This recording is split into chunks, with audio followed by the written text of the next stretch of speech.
2022 के अंदर अगर आप लोग मुझे दो चॉइसेस दें, सी प्लस प्लस एक तरफ रखो, जावा को एक तरफ रखो, और मेरे पास सिर्फ एक चॉइस है चुनने के लिए, वो कौन सी लैंग्वेज होगी जो कि मैं चूज़ करूंगा, ये मैं आप लोगों को बताऊंगा पूरे तर्क के साथ। अगर मैं एक कॉलेज स्टूडेंट हूँ, अगर मैं कैरियर बनाना चाहता हूँ अपने कोडिंग में, तो किस तरह से मेरा अप्रोच होना चाहिए सी प्लस प्लस को जब मैं देखूँ और मैं जावा को जब देखूँ। अनटिल अनलेस मेरे पास एक क्लियर आइडिया नहीं है कि मैं क्या करना चाहता हूँ इस प्रोग्रामिंग लैंग्वेज को सीख कर, मैं जावा को चुनूंगा आंख बंद करके, हैंड्स डाउन जावा। क्यों मैंने ऐसा कहा? जावा को यार मैं इसलिए चुनूंगा क्योंकि मेरे हिसाब से जावा एक ऐसी चीज़ है, अगर मैंने जावा को चूज़ करा, एंड्रॉयड डेवलपमेंट के दरवाजे खुल जाएंगे, वेब डेवलपमेंट के दरवाजे खुल जाएंगे। उसी के साथ साथ आज की तारीख में जावा के अंदर जो वेब प्रोग्रामिंग होती है, जो वेब बैकएंड्स लिखे जाते हैं, जो फ्रेमवर्क्स आ रहे हैं, वो काफ़ी अच्छी तरह से इवॉल्व हो चुके हैं। तो जावा के अंदर वेब डेवलपमेंट भी बड़े आराम से बैकएंड की बात की जाए तो अगर हो रही है। और जावा एक ऐसी लैंग्वेज है जिसने साबित करा है अपने आप को, 1990s के टाइम से चली आ रही है और आज की तारीख तक हम लोग जावा की बात कर रहे हैं 2022 के अंदर भी। तो इसका मतलब ये हुआ कि जो जावा है वो एक एवरग्रीन लैंग्वेज है, तो मेरी चॉइस जावा होगी। लेकिन ये सी प्लस प्लस के पॉइंट्स उससे बिल्कुल भी नहीं छीनता है, मैं आप लोगों को एक्सप्लेन करता हूँ। हाँ, बेशक मैं जावा में Android, competitive programming, web development, GUI application सब कुछ बना सकता हूँ, लेकिन जब सी प्लस प्लस की लिटेंसी की बात आती है तो उससे कोई भी नहीं जीत पाता है। हाँ, मुझे पता है कि सी प्लस प्लस के अंदर गार्बेज कलेक्शन नाम की कोई चीज़ नहीं होती है, मेमोरी मैनेजमेंट आप लोगों को बड़े दिमाग से करना पड़ता है, लेकिन उसी के साथ साथ आप लोगों को मिल जाती है पावर। अब मैं यहाँ पर आप लोगों को एक एनालॉजी से समझाता हूँ। सी प्लस प्लस एक ऐसी मैनुअल गाड़ी की तरह है जिसका इंजन बहुत पावरफुल है, बशर्ते कि आपको उस गाड़ी को चलाना आता हो। अगर आपको उस गाड़ी को चलाना ही नहीं आता है तो वो इंजन आपके किसी भी काम का नहीं है। और जावा की अगर मैं बात करूँ, जावा एक ऑटोमेटिक गाड़ी है जिसको मैनुअल मोड में शिफ्ट करना पड़ता है, यानी कि ऑटोमेटिकली गार्बेज कलेक्शन आप लोगों को मिलेगा। आप लोगों को फ्रेमवर्क्स मिल जाएंगे जावा के अंदर बहुत बढ़िया बढ़िया वेब प्रोग्रामिंग के। तो बढ़िया तो दोनों लैंग्वेजेस है, कभी ऐसा नहीं होगा कि आप कोई गलती कर बैठो कि यार मैंने जावा चुन लिया मैंने गलती कर दी, या मैंने सी प्लस प्लस चुन लिया मैंने गलती कर दी। अगर आपके पास लिमिटेड टाइम है तो ऐसा ज़रूर हो सकता है, और अगर ऐसा है आपके पास लिमिटेड टाइम है, आप किसी चीज़ की प्रिपरेशन कर रहे हैं, तब वहाँ पर आपको ये बात ऑब्वियस हो जाएगी क्या चीज़ आपको चूज़ करनी है। अब अगर आपने जावा को चुना है तब आप लोग डेफिनेटली एंड्रॉयड डेवलपमेंट कर सकते हैं, लेकिन सिर्फ जावा लैंग्वेज को सीखकर एंड्रॉयड डेवलपमेंट नहीं हो जाता, ये बात भी आप लोग को दिमाग में रखनी चाहिए।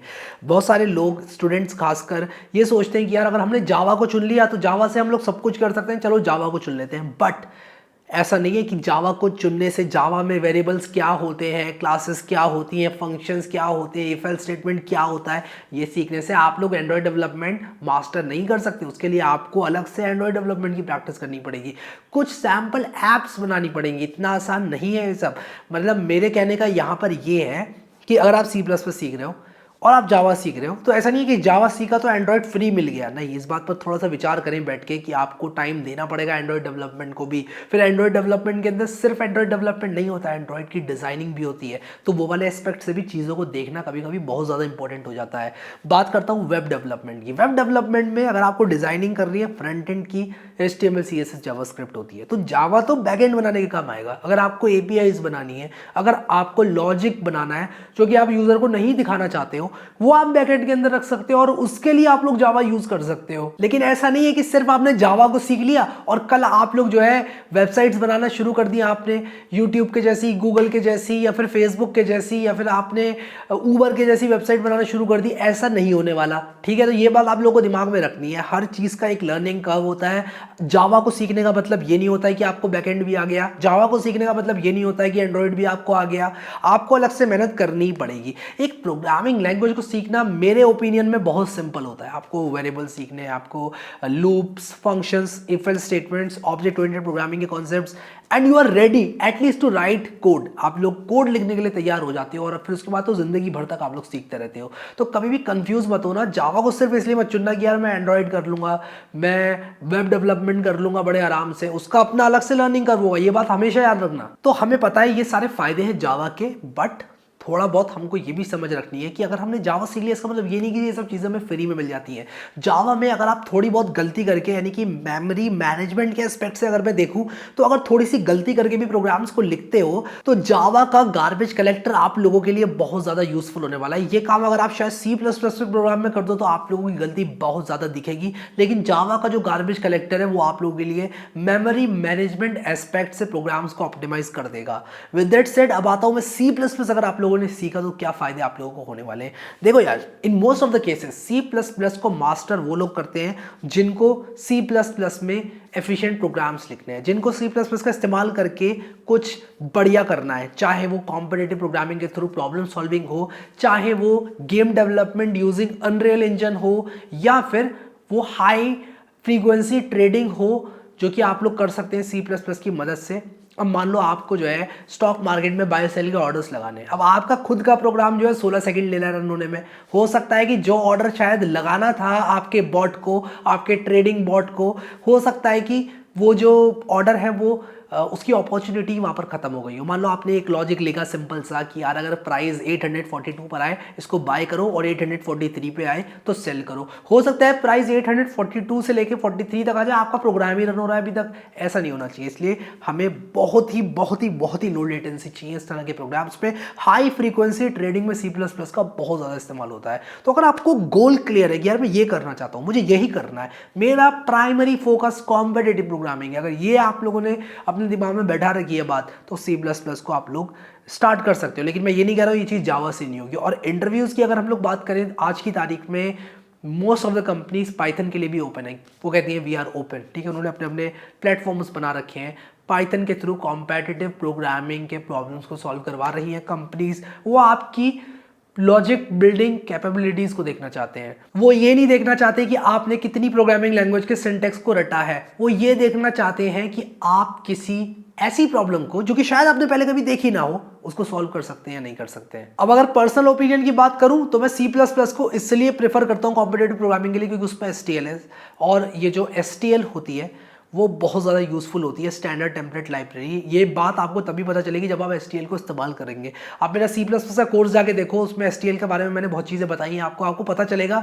और जब आप प्रॉब्लम सॉल्व करोगे ना खुद से, तब आप अप्रिशिएट कर पाओगे कि यार एसटीएल और कॉम्पिटिटिव प्रोग्रामिंग कितना अच्छा कॉम्बिनेशन बनके आप लोगों को देते हैं, और कितने अच्छी तरह से आप लोग सॉल्व कर पाते हैं प्रोग्रामिंग प्रॉब्लम्स को। जावा के अंदर शायद ये चीज़ आप कर तो लोगे, लेकिन वो मज़ा आपको नहीं आएगा जो कि आप अगर अपनी C plus plus plus STL में जो पकड़ बनाते हो उससे आएगा। तो ये बात सिर्फ कहने की नहीं है, इसको आपको फील करना पड़ेगा जाकर। मैं तो आपको बता दूंगा, बट मैं चाहता हूँ आप लोग फील करो जाके, और तभी फील आएगी आपको। अभी शायद ये बात सिर्फ सुनने में आपको हल्की फुल्की लगे। फिर सी प्लस प्लस का इस्तेमाल करके बहुत ही सीरियस डेस्कटॉप एप्लीकेशन भी बनती है, जिसमें बहुत सारी कंप्यूटेशन एक ही टाइम पर हो रही होती है। For example video editing software, for example Microsoft Excel या माइक्रोसॉफ्ट 365 की जो ऑफिस की एप्लीकेशंस होती हैं, वो सारी मोस्ट ऑफ द केसेस में सी प्लस प्लस का किसी ना किसी तरीके से इस्तेमाल करती हैं, क्योंकि सी प्लस प्लस की लेटेंसी बहुत कम होती है।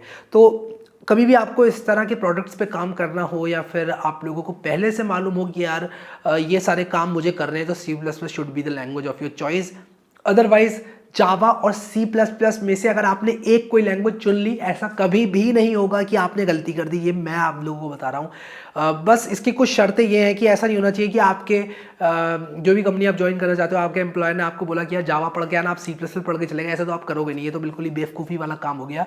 लेकिन अगर आप लोग चॉइस ले रहे हो, यानी कि आपने खुद से सिलेक्ट करा, आपने खुद सोचा कि यार मैं सी प्लस प्लस से स्टार्ट करना चाहता हूँ, जस्ट स्टार्ट करो यार, स्टार्ट करो। ज़्यादातर लोग सवाल को अपने दिमाग में लेकर बैठ जाते हैं कि यार करूँ या ये करूँ, ये या ये, इससे अच्छा ये कर लेता, इससे अच्छा वो कर लेता।